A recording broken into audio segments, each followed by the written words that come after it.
Olá pessoal, tudo bem com vocês? Bom, no vídeo anterior a gente fez a leitura aí da introdução de Cordel e eu sugeri vocês a fazerem a leitura dos dois textos, o Cordel, o Corvo e a Raposa, e a fábula, a Raposa e o Corvo, certo?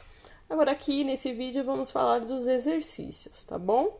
Então, exercício D.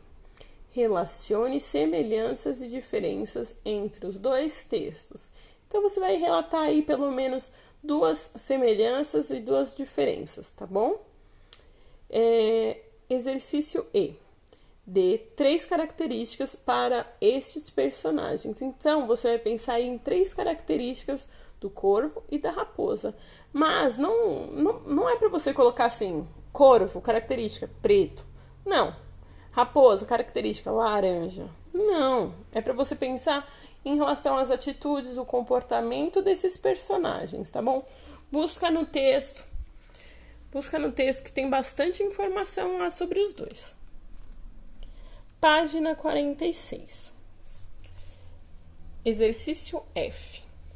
Qual foi a estratégia utilizada pela raposa para conseguir o que ela queria? O que a raposa fez para conseguir o que ela queria do corvo?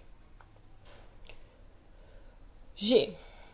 Os dois textos, embora tenham o mesmo conteúdo, então, embora eles estão falando da mesma coisa, na forma, a estrutura deles se apresentam diferentes. Um deles está escrito em prosa e o outro está escrito em versos. O que é a prosa? Prosa é quando os textos estão organizados em parágrafos, ocupando toda a folha. Então, quando eu escrevo do começo da linha até o final da linha, tá bom? Começa lá em cima no parágrafo e termina lá embaixo. É um exemplo, tá? Nem todos os textos vão ocupar a folha inteira, mas tem texto que vai ocupar. Mas é aquele texto que a gente escreve do começo da linha até o final dela. E verso já não ocupa toda a folha. É escrito em versos que se juntam a outros versos, compondo uma estrofe. Então, o que são os versos? São essas pequenas linhas que elas vão se unindo e depois há uma separação entre elas por uma linha que não é escrita por nada. Mas aí esse primeiro grupo se chama estrofe, tá bom? Relacione. Vou dar um exemplo antes de continuar. Olha aqui, lá no primeiro texto. No primeiro texto, ele é um texto que tem versos e estrofes, tá bom? Os versos são essas linhas e a estrofe são esses conjuntos de linhas. Tá vendo que tem uma separação entre eles? É isso.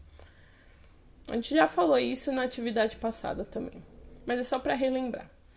Então, relacione qual texto está escrito em versos e qual texto está escrito em prosa. Então, o corvo e a raposa cordel. É prosa ou é verso? A raposa e o corvo, fábula. É prosa ou é verso? Agora, H. Estrofes são os conjuntos de versos, linhas, que dê um poema. E os versos é cada linha que compõe a estrofe.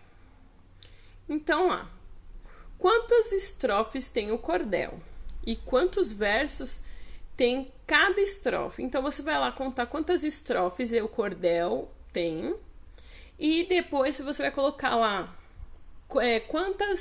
quantas linhas tem em cada estrofe, tá bom? Exercício I. Com um lápis colorido, volte ao primeiro texto, que é o cordel, o corvo e a raposa, e pinte as palavras que rimam, ou seja, que terminam com o mesmo som. Depois observe a localização dessas rimas e assinale. Então, tem uma dica. Está apenas em um.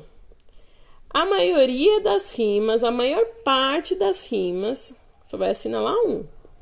Está no começo, no meio ou no final. Primeiro vai lá com o seu lápis de cor e procura as rimas dos versos. Para cada verso usa uma cor diferente. Depois você vai contar qual deles tem mais. É no começo, é no meio ou no final. Porque esse cordel tem um começo, um meio e um fim para essa história, tá bom? Página 47. E é a última. Exercício J. Registre as palavras do primeiro verso que rimam entre si. Então, você vai agora tá falando aonde tá. No primeiro verso, você vai localizar essas palavras, certo? E vai registrar aqui. Depois, crie 2 rimas para essas palavras. Então, você vai criar 2 rimas para essas palavras, tá bom? Essa palavra que você registrou aí, rima com o quê? Tá? K. Leia o texto a seguir. Depois disse: amigo corvo, vai um conselho suave. Tem voz, porém não tem cérebro. Eis um problema bem grave. Aí o L. Explique por que a raposa disse isso ao corvo. Porque o corvo não tem cérebro. Por que ela falou isso pro corvo? Bom, pessoal, ficamos por aqui. Este é o último vídeo de língua portuguesa sobre as atividades do Trilhas, né? Então, o Trilhas foi dividido aí em 5 atividades. Bom, se você não conseguiu realizar alguma atividade, é importante você voltar. Todas as atividades estão explicadas aí no YouTube e é importante você realizar as atividades. Logo mais a gente vai sair de férias e você vai ter o seu momento de descanso e a gente fica aí na expectativa de retornar às aulas presenciais no início do ano, tá bom?